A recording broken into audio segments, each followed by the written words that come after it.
Buenas tardes, presidente de ALUEX, Juan José Caravaca. Saludo también al resto de la Junta Directiva de la Asociación, por supuesto a nuestra conferenciante de hoy, a la decana de la Facultad de Medicina, Silvia Llorens, y a todos ustedes, señoras y señores, muy buenas tardes.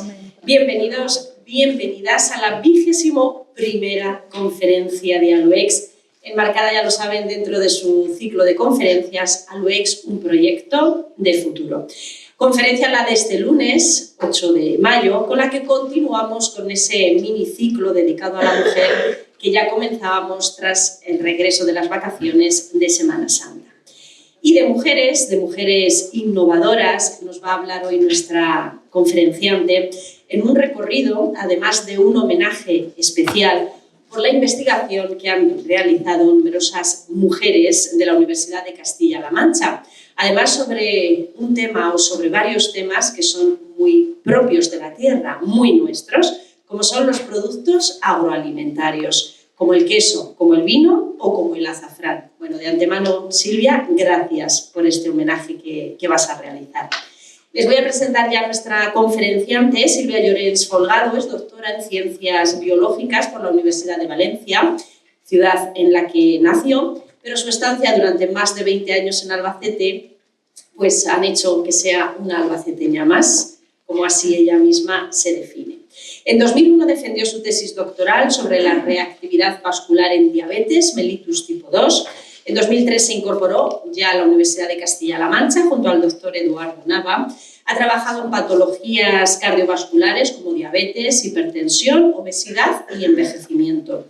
Como investigadora lleva publicados unos 40 artículos con 4 sexenios reconocidos en investigación. En 2006 empezó su carrera como profesora ya en la Facultad de Medicina de Albacete. Desde entonces y hasta ahora se ha dedicado de lleno, con corazón, sobre todo con mucho corazón, a la docencia y a la investigación. En 2013, junto a la Cátedra Química Agrícola, empezó a investigar las propiedades saludables del azafrán de esta región, demostrando propiedades antihipertensivas, antiinflamatorias y antiobesidad del azafrán de La Mancha. Actualmente, y desde hace 2 años, es decana de la Facultad de Medicina de Albacete. Así que echas las presentaciones, Silvia, cuando quieras. La sala es tuya y, como siempre, vamos a disfrutar muchísimo de esta conferencia. Gracias. Pues muchísimas gracias por haberme invitado. Para mí es un placer estar aquí, aunque seguro que todo el mundo lo dice, yo lo digo de corazón. Y cuando Estela y Carmen vinieron a verme, me dijeron que hablase sobre la presencia de la mujer yo pensé, pues en la ciencia será. Y así lo he plasmado una charla que, bueno, que como ven, pues lleva por título, creo que no va así, sí que se ve el puntero, de la Luna a Albacete. Y entonces, la primera es, de la Luna, ¿por qué? ¿No? ¿Por qué? Pues mira, la Luna tiene miles de cráteres y algunos llevan nombres de personas relevantes. De esos miles de cráteres, 1.577 cráteres son de investigación.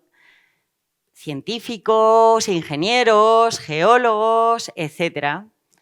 Bueno, 1.546 de los nombres de los cráteres son para hombres, científicos, geólogos, investigadores, físicos, y 31 nombres quedan para las mujeres. ¿Esto importa? Sí, ¿no?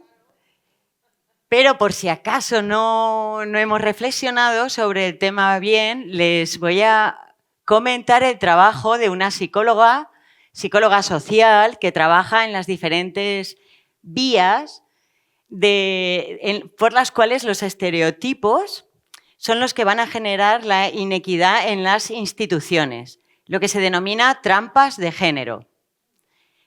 Bueno, esta chica hizo un experimento disfrazado de realidad. lo que hizo fue crear 2 currícula iguales, las mismas competencias, los mismos objetivos, todo igual, pero a uno le puso nombre de mujer y al otro le puso nombre de hombre. Estos 2 currícula se presentaron a una plaza y fueron evaluados por 127 profesores, biólogos, físicos y químicos. 127. ¿Cuál fue el resultado de 2 currícula iguales?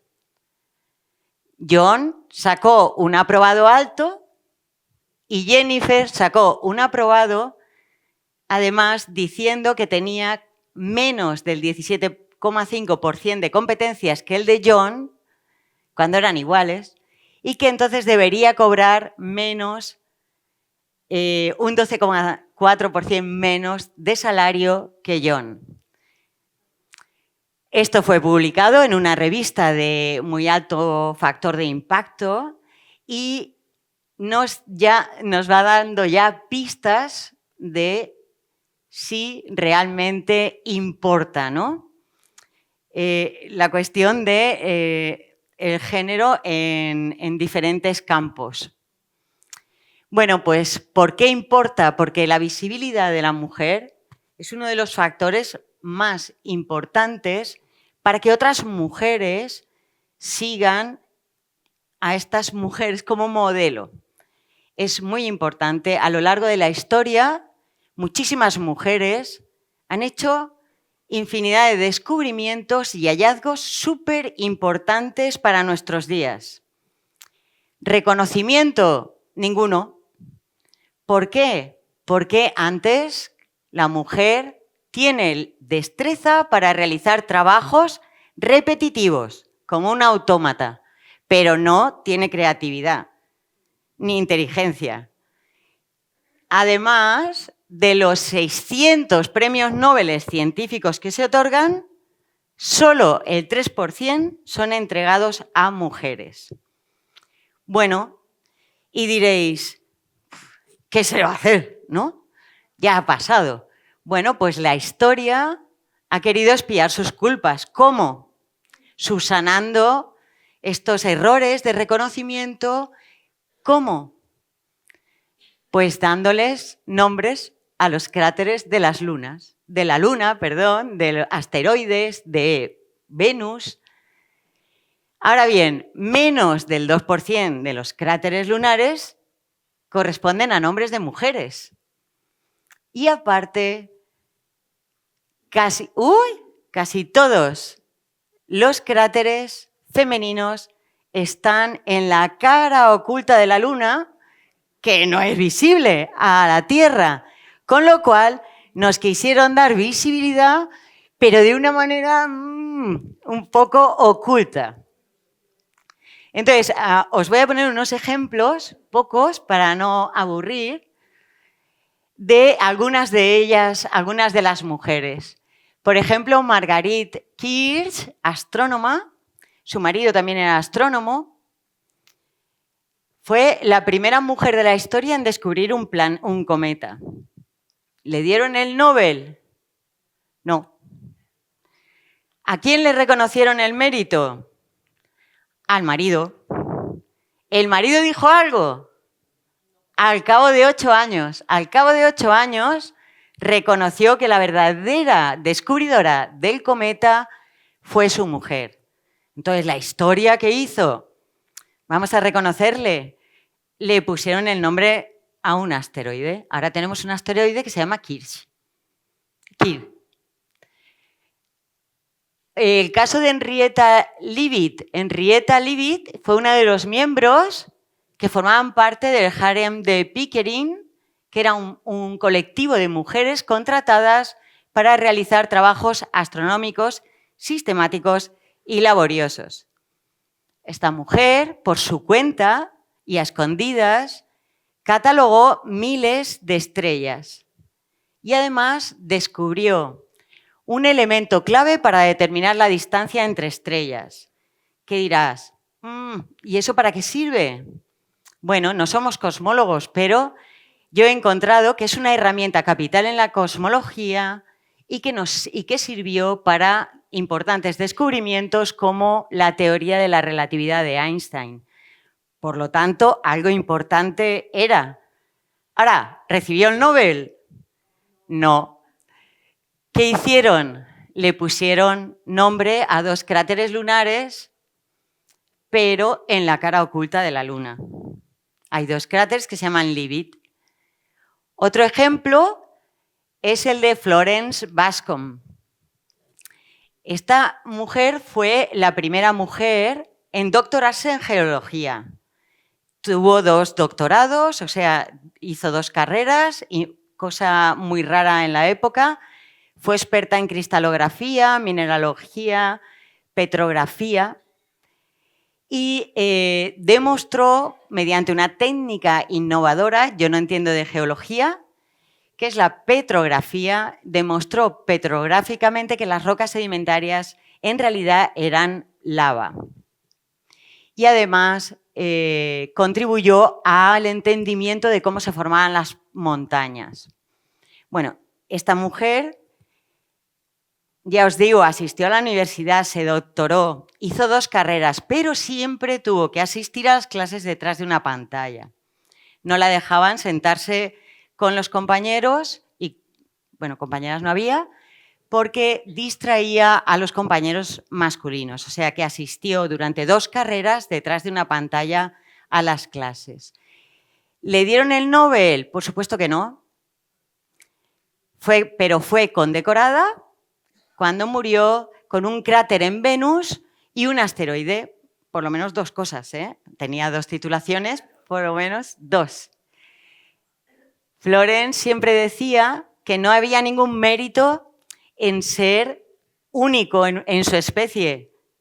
Ella era la única doctora en geología y de lo que estaba muy, muy orgullosa era de los trabajos realizados por mujeres que además eran alumnas suyas y que hacían trabajos tan buenos como los de los hombres, capaces de competir con los trabajos de los hombres. Esto ya empieza a mostrarnos lo que significa la visibilidad de la mujer para que otras le sigan. Hay muchísimas más mujeres con cráteres en la Luna. Hipatia, matemática, astrónoma y filósofa, es uno de los pocos cráteres visibles que están en la parte terrestre, visible desde la Tierra de la Luna. A ella le pusieron el nombre a un cráter más bonito, más grande, pero en el 71 decidieron en el 73 decidieron cambiarlo a uno más chiquitín. Tampoco pasa nada. Otro cráter visible es para Antonia Maury. Ella era una astrónoma y que ideó un sistema para medir el espectro de radiación electromagnética de las estrellas que hoy día todavía se utiliza en la NASA. Por supuesto, no tuvo reconocimiento, pero sí un nombre en el cráter lunar y en la parte visible. Que eso está bien. Y luego ya tenemos muchísimas más mujeres que ya tienen el cráter, pero en el lado oscuro de la Luna.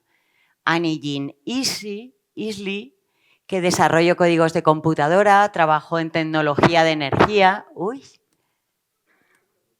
¿No? Ayudó a sentar las bases tecnológicas para futuros lanzamientos de transbordadores espaciales. O Valentina Tereskova, primera mujer en ir al espacio sola, que estuvo 3 días orbitando la Tierra, 48 veces. O Kalpana Chawla, astronauta ingeniera, que fue en su primera misión como operadora de un brazo robótico y en 2003 murió por el desastre del Columbia, aquel que se estrelló cuando llegaba a la atmósfera terrestre. Todas ellas pues tienen nombre en un cráter, pero en la parte oculta de la Luna. Bueno, entonces vemos que es muy importante que se vea el papel de la mujer, ¿Por qué? Porque no es ni más ni menos que el de los hombres, sino que es, y ya está. Entonces, pues yo he escogido Albacete. Podía haber escogido cualquier punto del planeta, cualquier región de España, cualquier universidad. En todas hay mujeres grandes investigadoras que hacen descubrimientos maravillosos. Que puede ser que no nos llevemos un Nobel, claro, pero nuestro granito de arena siempre sirve. No son mujeres autómatas, sino pensadoras con una creatividad muy grande para poder innovar. Es muy importante en la investigación la innovación, la curiosidad, la pregunta que uno se haga y cómo desarrollarla. Para ello tienen que tocar muchísimos puntos. Bueno, pues de Albacete, en Albacete hay un montón. Entonces, ¿qué he escogido? He escogido productos típicos de aquí. Mujeres que investigan en productos típicos de aquí, que son innovadoras, que han desarrollado diferentes cosas. He escogido el azafrán, el vino y el queso. Entonces, ahora voy a hablar un poquito, muy poco, para no aburriros, de cada una de 3 investigadoras. Una de ellas, yo, porque como yo estudio el azafrán y estoy muy orgullosa de ese producto, pues voy a mostrarles también lo que hago. Entonces, ¿por qué el vino? ¿Por qué he escogido el vino? Bueno, en Castilla-La Mancha hay 443.800 hectáreas de viñedo, superficie de viñedo cultivado. Es una superficie enorme. Corresponde al 13% de superficie de viñedos de la Unión Europea y al 6% a nivel mundial. O sea, es como decís, ¿no?, el mayor viñedo de Europa. Castilla-La Mancha. Pues para el vino he escogido a la catedrática en la Escuela Técnica Superior de Ingenieros Agrónomos y de Montes de Albacete, de la Universidad de Castilla-La Mancha, que es Rosario Salinas.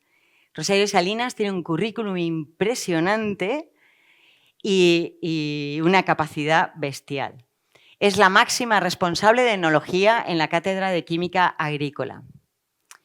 Os presentaré de toda su extensa producción investigadora solamente 2 cosillas pequeñas, pero muy curiosas, donde podemos ver innovación y creatividad. La primera yo le he llamado ¿por qué el vino no nos gusta a todos igual? Esto sí que pasa, ¿no? Que uno prueba el mismo vino y dice, qué rico, y el otro dice, no me gusta nada, es astringente. Pues bueno, pues Rosario pensó, ¿qué pasa? En la boca, pues compuestos sin olor del vino, componentes del vino, pero que no tienen olor, cuando llegan a la cavidad bucal se transforman en aromas de repente y eso impacta en el aroma y por lo tanto en el gusto del catador. ¿Y esto por qué? Bueno, pues trabajando con saliva humana, con saliva sintética, con compuestos enzimáticos, vieron que la actividad enzimática de la saliva de los individuos es específica para cada individuo. O sea, no tenemos ninguno la misma composición enzimática en la saliva. Y ello es determinante para la liberación en la boca de los compuestos que no tenían olor del vino, transformarlos en compuestos con olor. Esto va a darnos un gusto diferente del vino a cada uno. Bueno, Rosario siempre dice que solo deberíamos creernos lo que hacemos. Quiero decir que tan solo deberíamos creer en lo que hacemos. Invertir en una investigación diferenciada y aplicable al sector, innovando y aprovechando nuestros recursos. Muy importante, aprovechar los recursos que tenemos, aunque sean poquitos.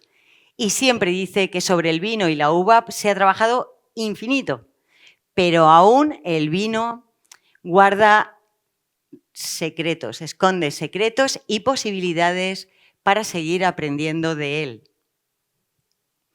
El otro experimento que os he puesto es porque con la cantidad de vino que se produce, imaginaos el sarmiento de la vendimia que se produce. Pues 20 millones de toneladas de sarmientos al año en el mundo. Este sarmiento, ¿qué se hace? Lo quemamos, ¿no? O hacemos calçots o cosas así. Lo quemamos, directamente se quema. O sea, es como un residuo. Imaginaos 20 millones de toneladas de residuos. Bueno, pero Rosario pensó, ¿seguro que es un residuo y no un recurso? Pues ellos empezaron a analizar, Rosario y su equipo empezaron a analizar los sarmientos, descubriendo que eran una importante fuente de compuestos bioestimulantes de la calidad del vino y además eran importantes plaguicidas, o sea que el sarmiento podría ser utilizado. ¿Cómo lo han utilizado ellos? En esta investigación yo también he estado implicada, con lo cual estoy un poquito al tanto de la misma. ¿Cómo lo han hecho? Lo que han hecho ha sido revalorizar el sarmiento, que no sea un residuo, sino lo han transformado en un aditivo enológico que ensalce la calidad del vino. Entonces, han preparado sarmientos, los han caracterizado, los han preparado y los han utilizado en la vinificación. Han utilizado variedades como Airén. ¿Y qué han descubierto? Han descubierto que este sarmiento aporta una alta tasa de compuestos volátiles y fenólicos que le dan muchísima calidad al vino, como por ejemplo la vainilla o seguro que... ¡Uy, mira! Una falta. Seguro que habéis oído hablar del resveratrol, el antioxidante del vino que ahora se vende en muchas farmacias y en parafarmacias. Bueno, esta alta tasa de transferencia que se obtiene con los sarmientos muestra la aptitud enológica de los mismos y contribuyen a aumentar la función sensorial y funcional del vino. Y ahora pasamos al queso. ¿Por qué el queso? Bueno, pues el queso sabéis todos, porque supongo que todos sois de esta región maravillosa, que procede de una oveja de raza manchega, única. Los pastores ya hacían un queso único con la leche de estas ovejas. El queso que se produce aquí es, por tanto, único y exquisito. Y es uno de los productos más apreciados en el extranjero, aquí y en el extranjero. De los 16 millones de kilos que se producen de queso al año, más del 60% se va a la exportación. Por lo tanto, mantener la calidad del queso es muy importante y además el queso, denominación de origen manchego. Entonces, ¿a quién vamos a citar ahora? Vamos a citar a Isabel Berrúa. Isabel Berrúa es licenciada en veterinaria y catedrática en la Escuela de Ingeniería Agrícola de la UCLM y además es directora del Instituto de Desarrollo Regional. ¿Qué hace ella? Intentar mantener la calidad del queso o protegerlo o prevenirlo de enfermedades. En ese sentido, su investigación ahora mismo está en si puede una semilla salvar un queso. ¿Qué dices? ¿De qué? ¿Salvarle de qué? Pues los quesos se enferman, se contaminan con bacterias, con mohos, hongos, etc. ¿Hay algo para esto? Tirarlo. Entonces, ¿qué investiga Isabel? Isabel ha aprovechado, sabe que las plantas aromáticas tienen sustancias antimicrobicidas. No, microbicidas y antimicrobianas. Esas sustancias las tienen ellos para defenderse de insectos, de bacterias, etc. Ha aprovechado estas sustancias antimicrobianas para tratar de salvar muchas de las enfermedades del queso, mediante dos abordajes. Uno de ellos es alimentar al rebaño de ovejas manchegas con plantas aromáticas. Esas sustancias son liposolubles y pasan a la leche, de manera que ya tendríamos un producto con esas sustancias ahí para proteger. Y el otro abordaje que llevan es sacar los extractos de estas sustancias en extracto y hacer recubrimientos del queso. ¿Por qué? Porque el recubrimiento de los quesos, hoy por hoy, lleva sustancias perjudiciales para la salud, sintéticas, químicas, muchos de ellos. Si tú haces el producto recubierto con una sustancia antimicrobiana, natural, etc., pues ya tienes una protección externa del queso. Y ya creo que voy a acabar muy pronto la charla, porque ya voy a pasar a las propiedades biomédicas del azafrán. El azafrán, esa especia tan impresionante, tan extraordinaria y tan sorprendente. Bueno, yo soy doctora en Ciencias Biológicas y profesora titular de la Facultad de Medicina de Albacete. Como ya me han presentado, pues llevo estudiando toda mi vida patologías cardiovasculares. Y llevo trabajando con la Cátedra de Química Agrícola desde hace 10 años o un poquito más. La Cátedra de Química Agrícola, con el doctor Gonzalo Luis Alonso, son pioneros en la investigación en azafrán en esta región. Y con ellos, pues, voy haciendo cosas. Bueno, vamos haciendo cosas. ¿Por qué es importante realizar más estudios con azafrán? Pues mirad, el azafrán nos regala salud.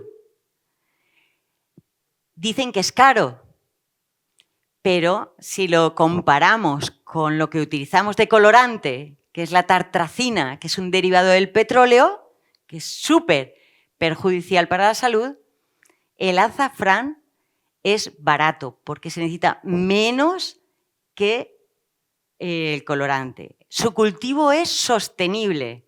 No necesita agua. En plena crisis de cambio climático, este cultivo debería subsistir. ¿Y qué está pasando con el azafrán? Que cada vez, como podéis ver, este es el año 2021, mirad su producción cómo cae en picado. El cultivo también está poco a poco desapareciendo. Desapareciendo cuando era un emblema, es un emblema de esta región y además asociado a toda una cultura y tradición, ¿no? Cuando antes se regalaban como regalo de boda cormos de azafrán. Imaginaos la importancia que tiene el azafrán en la salud y en esta región. Bueno, y también, ¿por qué biomedicina? ¿Por qué biomédico? Bueno, pues esto parte del concepto de la dieta como concepto terapéutico. La investigación científica y la innovación tecnológica están tendiendo hacia hábitos más saludables, a que toda su investigación vaya a ser todo más saludable. ¿Por qué? Porque el consumidor está teniendo esta tendencia a consumir productos saludables, pero últimamente comen potasio en vez de bananas o plátanos, ¿no? Cuando deberíamos comer el plátano. Entonces, lo que han hecho ha sido investigar y revolucionar hacia la industria alimenticia con el concepto de alimento funcional. Este concepto surge en Japón en los 80 y alimento funcional, ¿a qué se refiere? ¿Qué significa alimento funcional? Es todo aquel alimento que se parece en apariencia física al alimento convencional, se consume en nuestra dieta diaria, pero es capaz de producir efectos metabólicos o fisiológicos. ¿Para qué queremos estos efectos? ¿Hacia qué dirección? Por supuesto, a mantener una buena salud física y mental. También son buenos para nuestro cerebro. También para reducir el riesgo de enfermedades crónico-degenerativas, además de cumplir con sus funciones nutricionales básicas. Entonces, ¿qué se nos ocurrió? ¿Se podría llegar a categorizar el azafrán como alimento funcional? ¿Qué necesitamos? Se necesita muchísimo tiempo, se necesitan muchísima burocracia, pero lo principal es determinar propiedades bioactivas del azafrán. Todo el mundo lo sabe, todo el mundo sabe lo bueno que es, pero si no está demostrado, no vale. Así que en eso nos pusimos. En el estudio de la influencia o la modulación del azafrán sobre patologías cardiovasculares. ¿Por qué el sistema cardiovascular? ¿Porque es lo que llevo toda la vida estudiando? No, aparte que sí, pero no, sino que las enfermedades cardiovasculares van en aumento en vez de en retroceso y suponen un grave problema sanitario. Ay, perdón. Se me ha olvidado deciros que podíais interrumpir cuando quisierais. Entonces, también, ¿por qué enfermedades cardiovasculares? Porque es una de las dianas terapéuticas de los alimentos funcionales. Vosotros sabéis que la dieta que hacemos nos va a influir en todo nuestro proceso cardiovascular, en toda nuestra salud cardiovascular. El patrón dietético habitual, alimentos aislados, nutrientes específicos, pueden ser un factor de riesgo, todos ellos para desencadenar enfermedad cardiovascular. ¿Como cuáles? Pues obesidad, hipertensión, diabetes mellitus. La obesidad es una pandemia hoy en día, el sobrepeso y la obesidad. ¿Y en qué degeneran? En problemas, en enfermedades cardiovasculares. Bueno, pues aquí estamos. ¿Puede el azafrán cuidar de nuestra salud cardiovascular? Pues ¿qué es lo que nosotros hacemos? La Cátedra de Química Agrícola extrae un apocarotenoide que se denomina crocetina, o sea, una de las sustancias beneficiosas para la salud que tiene el azafrán, lo extrae del azafrán de La Mancha y me lo lleva a mi laboratorio. lo extrae, por supuesto, de los estigmas, que es la parte que es la especia. La crocetina es antioxidante. Tiene muchísimas propiedades beneficiosas para la salud. Es antioxidante, antiinflamatoria, antiaterogénica. O sea, impide la formación de placas de ateroma o las revierte. Anticancerígena. Incrementa la sensibilidad de la insulina. Tiene muchísimas más. Antidepresión, contra Alzheimer, pero yo solamente he puesto las que nosotros vamos estudiando y ampliando. Entonces, ¿qué pensamos? ¿Podríamos tener más propiedades biomédicas de la crocetina? Porque esas no bastan para que pueda ser un nutracéutico. No ya que el azafrán sea un alimento funcional, sino que sea uno de los compuestos que se pueden extraer para hacer yogures, galletas y que puedan ser beneficiosos para nuestra salud. Bueno, pues, ¿qué es lo que hemos estudiado? Nosotros hemos estudiado por ahora el efecto de la crocetina sobre la hipertensión. Hemos visto que aumenta la vasorrelajación arterial y también hemos estudiado la influencia de la crocetina en el desarrollo de la obesidad. Hemos visto, mira, aquí hay 5 adipocitos. Cada uno de los adipocitos veis que tiene bolitas dentro. Esas bolitas, cada bolita tiene grasa en forma de triglicéridos. Así, esto sería un adipocito, esto otro, por aquí estaría el núcleo, ahí el pobre relegado. Todo eso es grasa intracelular. Cuando le ponemos crocetina, mira lo que vemos.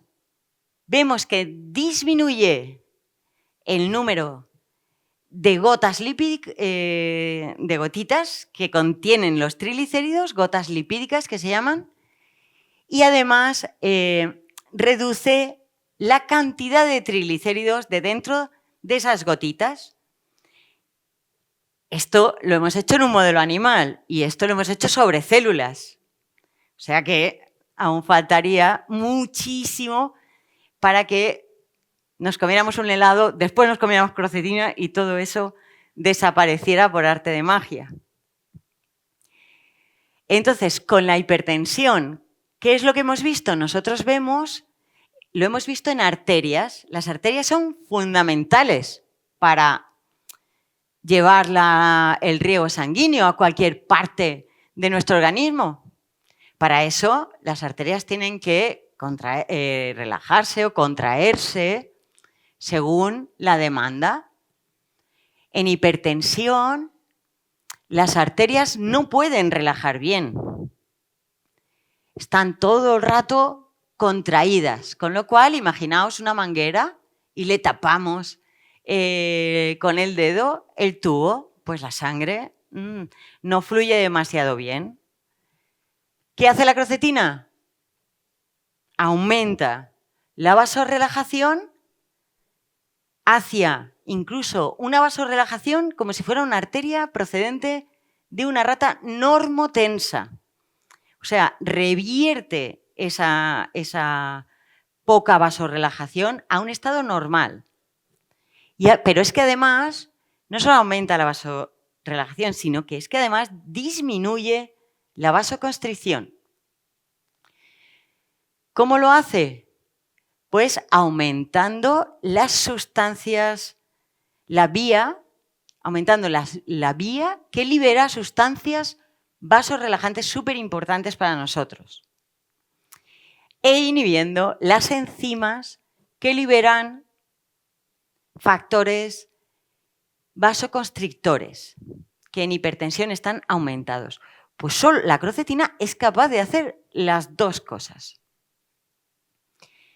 Bueno, yo estoy muy enamorada de ellas, por eso me oiréis que me emociono cuando hablo de ella. ¿Qué más hemos visto? En obesidad, ¿qué es lo que pasa en obesidad? Tenemos que la sobrealimentación va a producir un aumento del tamaño de esos adipocitos que hemos visto, un aumento de tamaño, hipertrofia, porque va a acumular mucha grasa. Entonces necesita que aumente. Pero también va a aumentar en número, va a haber más adipocitos. Y eso es raro, porque un adipocito tiene vida media 10 años. Solo vuelve a aparecer adipocitos si otros se han muerto. No así, ¡hala, venga! Entonces, algo tiene que haber en obesidad que dirige ese aumento del número de adipocitos que no son para reponer a aquellos que se han muerto. ¿Qué va a producir esta hiperplasia y esta hipertrofia? Sobre todo la hipertrofia. Va a producir que el adipocito, la célula del tejido graso, se vuelva disfuncional y mala. ¿Mala por qué? Porque va a dar lugar a resistencia a la insulina. Va a crear un entorno de estrés oxidativo, o sea que va a aumentar las sustancias que oxidan. Las sustancias que oxidan normalmente son buenas, pero claro, como todo, en exceso, malísimas. Va a aumentar, va a provocar un ambiente proinflamatorio. Y sobre todo va a afectar a la coagulación sanguínea. ¿Qué es lo que va a hacer la obesidad? Disminuye aquellas sustancias que tenemos nosotros de manera fisiológica, que pueden disolver los microtrombos que se nos forman por cualquier cosa, y además va a aumentar la producción de factores de coagulación. Con lo cual, estas dos cosas juntas van a hacer que haya como un estado protrombótico. O sea, formación de trombos, ¿no? Bueno, pues, ¿qué produce todo esto? Todas estas sustancias malignas que libera un adipocito disfuncional. Pues produce cardiotoxicidad, hepatotoxicidad, toxicidad pancreática, lo que se denomina lipotoxicidad. Produce mal, muchísimo mal. ¿Cómo se trata la obesidad? Tenemos fármacos. ¿Tenemos fármacos? ¿Sí?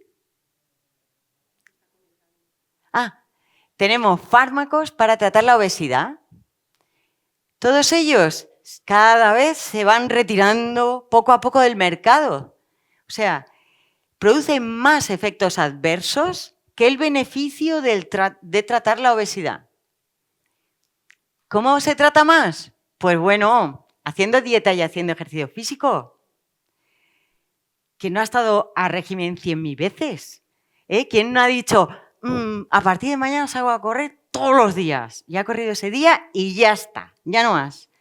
Hay muy poca adherencia al tratamiento. Las intenciones son buenísimas, pero es cansado.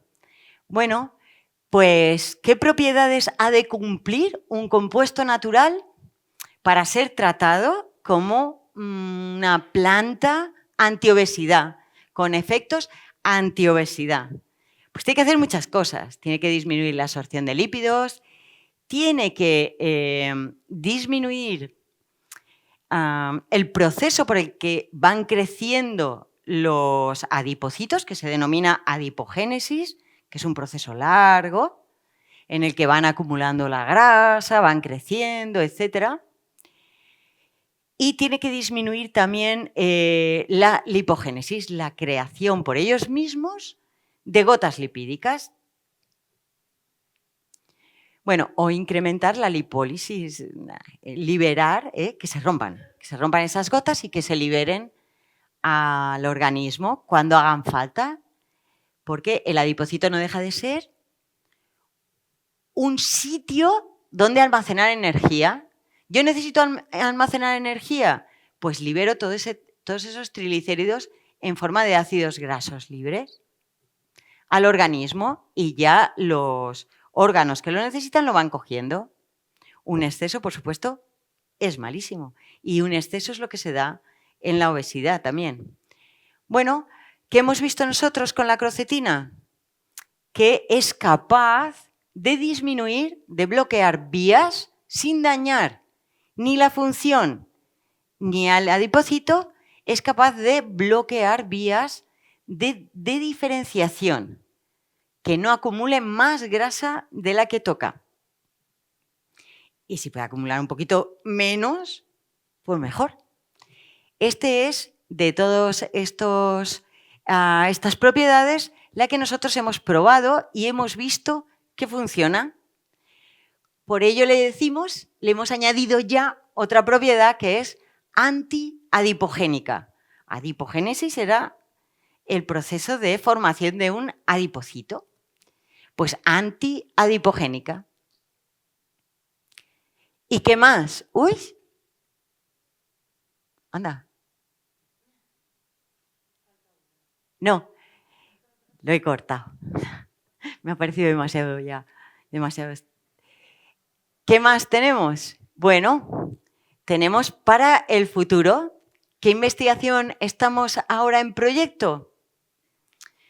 Pues os he hablado de hipertensión, os he hablado de obesidad y ahora estamos con la diabetes mellitus tipo 2, los factores de riesgo cardiovasculares para enfermedades cardiovasculares que hay actualmente como si fuera una pandemia, que no ha lugar a un retroceso. Entonces, fijaos, los pacientes diabéticos tipo 2 a largo plazo, muy a largo plazo, van a desarrollar obesidad. Pero no todos los pacientes obesos desarrollan diabetes mellitus. ¿Y qué quiere decir esto? Quiere decir que sus adipocitos pues no van a ser igual. No van a liberar esa malignidad de la misma manera. Tiene que haber algo que les diferencie. Es lo que se denomina el microambiente que rodea a los adipocitos. Nosotros tenemos dos depósitos de tejido graso. Uno que se supone bueno y otro que se supone propatológico, que es el de la pancha, el de la tripa, así, barriga. Ese es el visceral y se supone propatológico. ¿Por qué? Porque dicen las malas lenguas que libera sustancias que hacen que el bueno no pueda ser bueno, que es el subcutáneo. Entonces, ¿qué es lo que estamos estudiando nosotros? Nosotros vamos a ver qué diferencias hay en el ambiente que rodea a los adipocitos, que les van a decir, prolifera, aunque no te toque, aunque no tengamos que reponer, sino genera más adipocitos. El ambiente que rodea a los adipocitos en obesidad y en diabetes. ¿Hay alguna diferencia? Y también cómo la crocetina va a influir en ello. La obesidad que se genera en la diabetes, como no es igual, porque ya nosotros ya lo hemos mirado, le hemos llamado diabesidad, obesidad producida por la diabetes. Y nosotros ya tenemos algunos resultados en los que hemos visto que la crocetina hace que el microambiente de los adipocitos del tejido graso visceral, el malo, se torne un poquito más bueno, inactivando muchas de las sustancias proinflamatorias. Y el que pensábamos que era tan bueno, que es el tejido adiposo graso subcutáneo, no es realmente tan bueno. Lo que hemos visto nosotras es que el subcutáneo está mandando mensajes también malos a los adipocitos viscerales. Con lo cual es todo un círculo vicioso. Pero ¿para qué nos sirve esto? Esto nos sirve para tener otra diana terapéutica en la diabetes, que no sea solo el tejido adiposo graso visceral, sino también el subcutáneo. Y si la crocetina es capaz de normalizar ese microambiente maligno, pues mucho, mucho mejor, ¿no? Tomar azafrán que no medicamentos. Bueno, que sí, que está muy bien, ¿eh? Que yo no estoy en contra de los medicamentos para nada, por supuesto. Sino que una sustancia natural, mientras comes, mejor que no tomarte pastillas tan a diario. Y bueno, y con esto he acabado. No sé cuánto he tardado.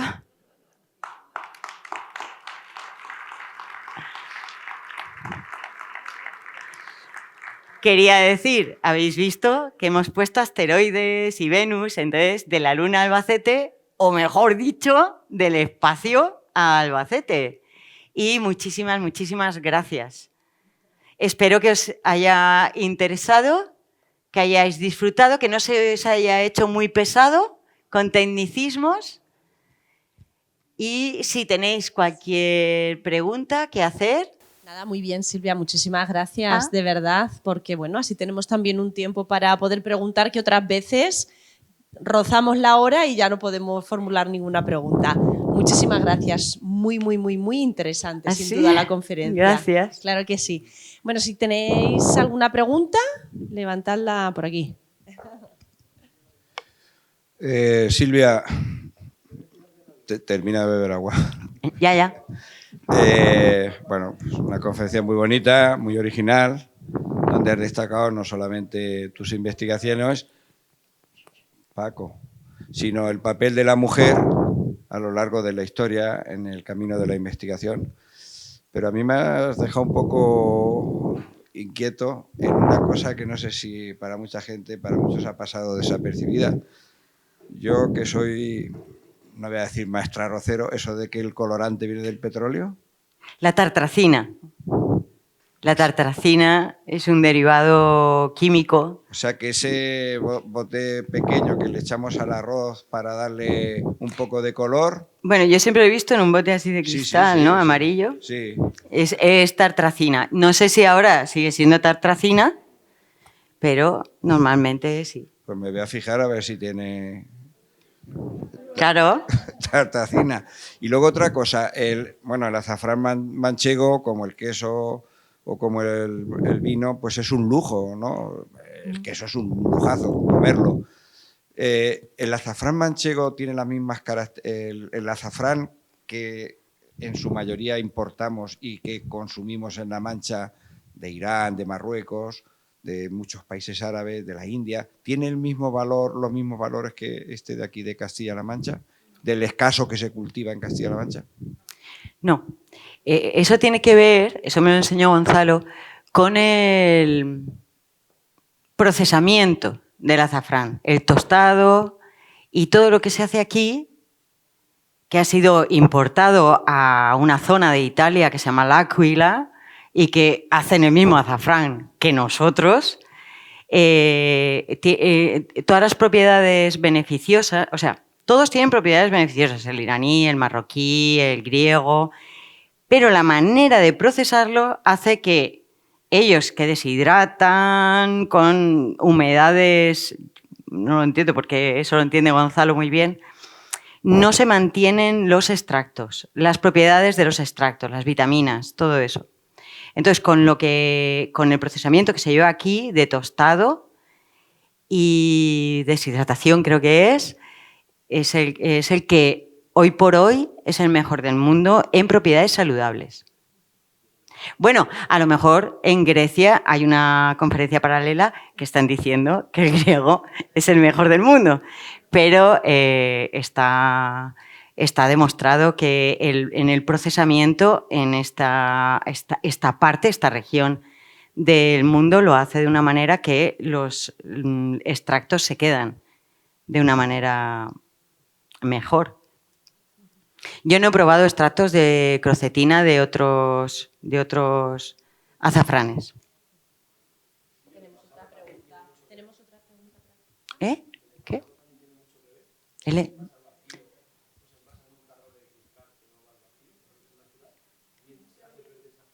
Hace perder la luz. Son productos que se pueden oxidar, que si están... Preguntaba por el envasado, si afectaba...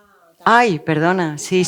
Estaban preguntando por aquí que si el envasado también afectaba a las propiedades del azafrán. Yo sé que tiene que estar alejado, protegido de la luz. Y si puede ir en un tarro de cristal, mejor. ¿Cómo? ¿Ah, sí? Tenemos otra pregunta. Sí, bueno, felicidades Silvia por tu disertación, yo creo que es muy interesante. Ya parte de mi pregunta ya la has contestado con lo de la comparativa funcional o bioquímica con el azafrán asiático, pero a mí me ha dejado preocupado con lo de la cara oculta de la luna y con el feminismo este. Entonces, eso me ha dejado preocupado porque yo no sé, en los tiempos que corren, ¿cuánto tiempo ha de pasar para que no hablemos ni de investigadoras ni de investigadores? Debemos hablar de personas que investigan independientemente de obviamente de su sexo. ¿Nos falta mucho? Yo creo que cada vez nos falta menos, ¿no? Nos falta mucho. Yo siempre digo los investigadores o nosotros, aunque seamos todos chicas, nos falta mucho. Pero bueno, no... Quiero decir, no ha sido una reivindicación feminista como tal, sino que ha sido explicar lo que pasa, lo que ha pasado y lo que pasa. Y yo creo que es algo que siempre tenemos que conocer. Son cosas que lo que conocemos nos hace mejores personas, ¿no? Porque esto puede hacer que reflexionemos, que, bueno... Pero no era una cosa ahí de no, feminista, no. Sino solamente explicar lo que ha pasado durante... Y explícame un poquito. A lo largo de la historia. Pero no. Falta muchísimo, Joaquín. Sí, hombre, cada vez menos. Bueno, yo, en primer lugar, felicitarle, Silvia Llorens, por la conferencia. Y en referencia al tema de las mujeres investigadoras, yo creo que hemos avanzado bastante. Probablemente desde el punto de vista de los casos y los ejemplos que usted ha planteado, pues son históricos, aparecen en siglos pasados, pero mi impresión es que no solo en la ciencia, sino también en la empresa, en la política, las disposiciones que se están haciendo en los últimos años tienden pues, a desarrollar una mayor igualdad y una mayor accesibilidad. Por ejemplo, en la Universidad de Valencia, de la que yo he sido profesor y en la que usted se ha formado, tenemos a una catedrática de psicología, Esther Barberá, que ha hecho un estupendo trabajo sobre los techos de cristal y cómo se han ido superando ese tipo de techos, ¿no? Yo la pregunta que le haría sería más desde el punto de vista de los puestos de responsabilidad, de las direcciones de equipos, de esos trabajos de investigación, de esos artículos JCR que se producen. Si ahí todavía nota usted que la diferencia de género puede ser todavía pues constatable, ¿no? Y luego, por último, en el tema concreto del azafrán, la pregunta es ¿cuánto azafrán tenemos que tomar para que tenga esos efectos? Porque, claro, es que se nos va el sueldo. Quiero decir que si probablemente en laboratorio esas propiedades estarán demostrándose en función de la investigación, pero en el día a día, ¿qué cantidad sería la que tendríamos que tomar para que tenga esos efectos? Sí, pues mira, la primera pregunta. Todavía falta mucho y en relación con la suya, todavía queda mucho para que las mujeres tengan cargos de responsabilidad. Eso se nota. pero yo he querido poner mujeres que lideran proyectos en esta universidad. Yo misma soy la primera decana de la Facultad de Medicina, mujer. Entonces, sí, queda muchísimo, muchísimo, muchísimo. De hecho, no es solamente del siglo pasado, es incluso este siglo. Hay mujeres que han cambiado el nombre a un nombre masculino para que poder ir en el primer autor o en el corresponding, en el autor corresponding author, que se llama, que es el que escribe. Queda mucho. Y luego, respondiendo a su segunda pregunta, pues es una pregunta que me hacen muchísimo. ¿Cuánto le echamos a la paella o cuánto teníamos que comer? No es caro en relación con lo que se puede sacar con una concentración. Yo trabajo con concentraciones que se han visto en plasma humano después de tomar una infusión de 0,3 gramos de azafrán. Esa es la cantidad con la que pensamos que si llega al plasma es la que hará los efectos en las arterias. Pero el azafrán tiene muchísimos más componentes, aparte de la crocetina. Tiene crocinas, tiene picocrocinas, tiene vitaminas, tiene otros elementos clave que van a todos a una favorecen muchísimo más la salud de una persona. Entonces, pues no nos dejaríamos el sueldo, porque el azafrán tampoco hay que tomarlo todos los días, solamente se pone en determinadas comidas, tiene que infusionar para sacar todo el producto y se suele poner, ¿no?, en el cocido, en la paella, cosas que tampoco no es que hagamos diariamente, no le ponemos a los macarrones, no le ponemos... Y poquito... Y con muy poquito, pues a lo mejor ¿cuántos estimas? Un gramo, eso dura muchísimo. Que es, esta mañana me hicieron una entrevista de La Tribuna y comenté algo que oí a un divulgador del azafrán que decía que había que quitarle la etiqueta de oro rojo, porque eso nos hace pensar que es carísimo y nos tira para atrás. Si le quitamos la etiqueta de oro rojo, quizá podremos tomarlo como una especia más.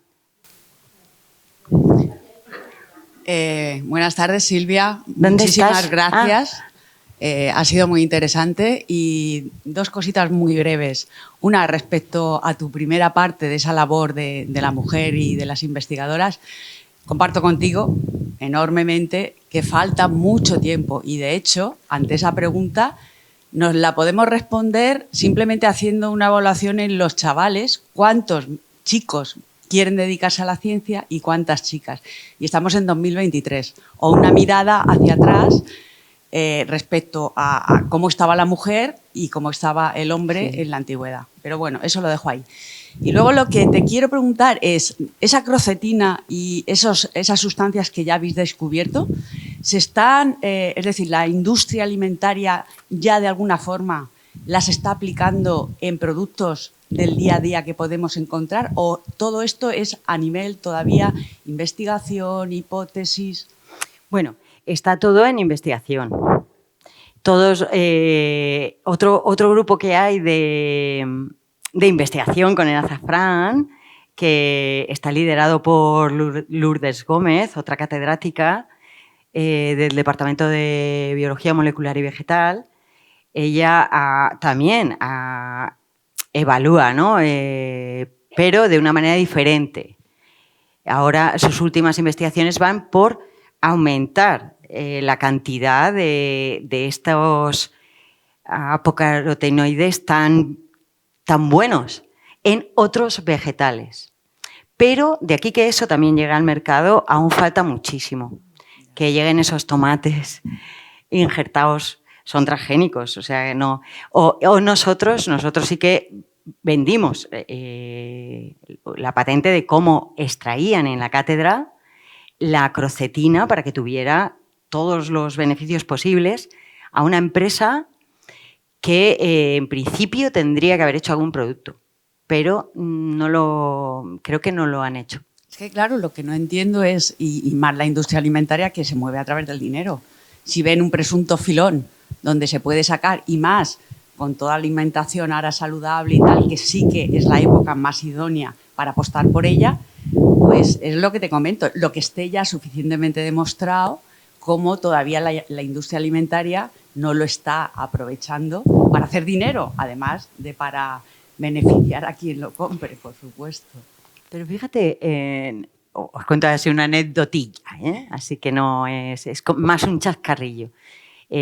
Gonzalo, ¿sabéis que en Argentina toman Fernet Branca, que es un licor de hierbas con Coca-Cola? Ese licor de hierbas lleva azafrán. Entonces, claro, a ver si podía seguir siendo saludable, pero un poquito más económico.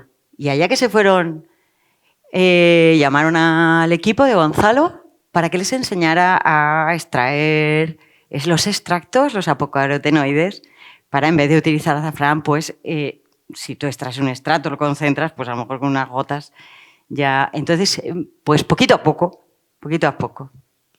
Gracias. Voy para allá. ¿Tiene usted una pregunta? Es que él creo que estaba desde el principio. Voy para allá. Pues no, discúlpeme, no he visto su mano levantada. Voy para allá.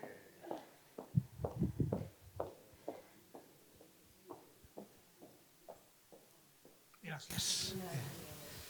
Bueno, yo quisiera recabar tu opinión acerca de uno de los 3 alimentos que has traído a la conferencia. Bueno, decir que el vino es un alimento es dudoso, pero en fin, prácticamente hasta ahora se le daba un tratamiento como tal. Pero yo le he llamado producto.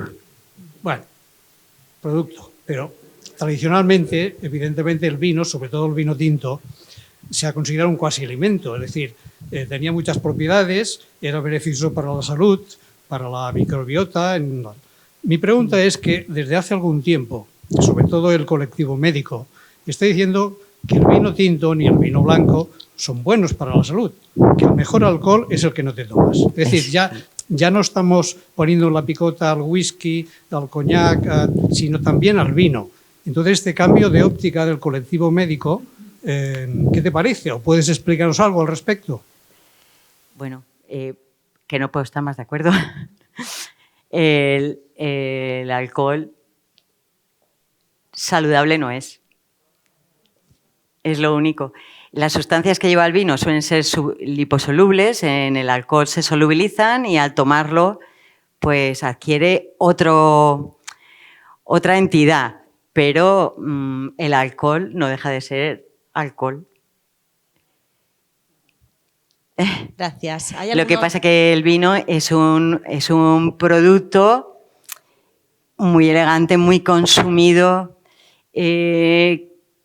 con una tradición también detrás, que además el de Castilla-La Mancha ha evolucionado de ser excedentes a ser un vino de categoría, como es ahora,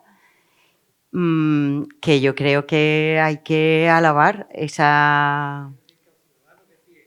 Hace 10 años se prometía que el vino, por lo menos el tinto, era saludable, era positivo, y ahora en cambio la óptica es totalmente diferente. Es decir, el mejor vino es el que no se bebe.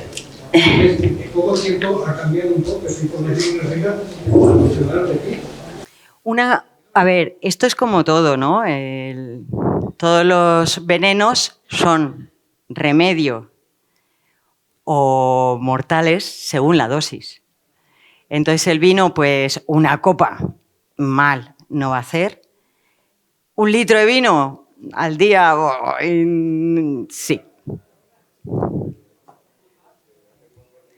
¿Alguna cuestión? Hemos abierto Nada, un hombre, tema. sí. Desde luego, si evitas lo tóxico, pero una copa, no sé. Sí, Silvia, muchas gracias por la conferencia. La verdad que ha sido un placer y todo una enseñanza. Y veo que ha despertado mucho interés el azafrán, ya me lo imaginaba.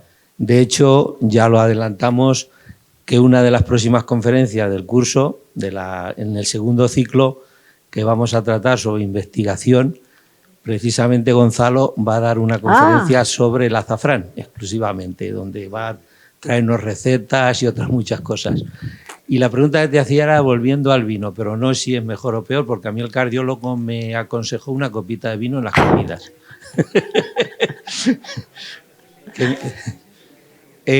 Has dicho que se estaba investigando sobre las propiedades que el sarmiento aporta al vino. Yo es la primera noticia que tenía. ¿Pero se está haciendo experimentación a nivel de laboratorio o ya se está experimentando eso en bodegas ya a nivel comercial del vino, de consumo? Por ahora el artículo, o sea, está una tesis por venir que se defenderá ahora el 19 de mayo con un investigador de Pago de la Jaraba. Y seguramente, pues, pero para que salga al mercado siempre tiene que pasar mucho. Nosotros hemos probado si eran citotóxicos los sarmientos en las células y por ahora no ha salido citotoxicidad. Además, es el sarmiento de la misma o sea, la viña Airén, pues el sarmiento Airén. Sí, pero está muy bien como método innovador también para revalorizar lo que se llama un residuo, ¿no? Que al final deja de llevar ese nombre y se convierte en un recurso, y eso es muy importante en nuestros días. ¿Alguna cuestión más? ¿Sí? Venga. Para que se quede tranquilo, Paco, decía Galeno, que creo que era médico hace ya muchos siglos, que el vino es la nodriza de la vejez. O sea que, tranquilo. Bueno. ¿Alguna cuestión más? ¿No? Bueno, Venga. siempre me podéis escribir. No he puesto, se me ha olvidado poner mi dirección de correo, pero... Bueno, hay un grupo, ¿verdad?, informativo a través de WhatsApp, que ahí lo podemos incluir. Podemos incluir el correo electrónico y sí, y ahí se incluye por si a alguien le puede surgir alguna pregunta. Y bueno, pues entonces, pues muchas gracias por haber estado atentos y que os hayáis podido disfrutar un poquito de la charla. Muchísimas gracias. Espérate aquí. Vamos a pedir a Juan José Caravaca, nuestro presidente, que nos acompañe en el escenario. ¿Te ha gustado? Un segundito, ¿Te ha gustado? porque el presidente va a hacer entrega a la conferenciante, a Silvia Llorens, de un detalle para agradecer su participación en este ciclo de conferencias. Este es el símbolo de la asociación de Aluex, esa encina que, me encanta, que crece encina. y crece cada vez Muchísimas más. gracias, me gusta muchísimo, muchísimo, muchas gracias. La encina. Y para acabar, tan solo recordarles que la próxima semana regresamos, lunes 15 de mayo, 18:30 horas, como Me encanta, siempre. muchísimas gracias. Última conferencia, no se la pierdan, última conferencia de este curso 2022-2023. Espera que se me va, Rafa. La conferencia de la cronista oficial de la Villa, Rosa Villada, y el título de su conferencia, El papel de la mujer en Albacete. Así que ya saben, tienen que venir para despedir este curso. Les esperamos. Gracias.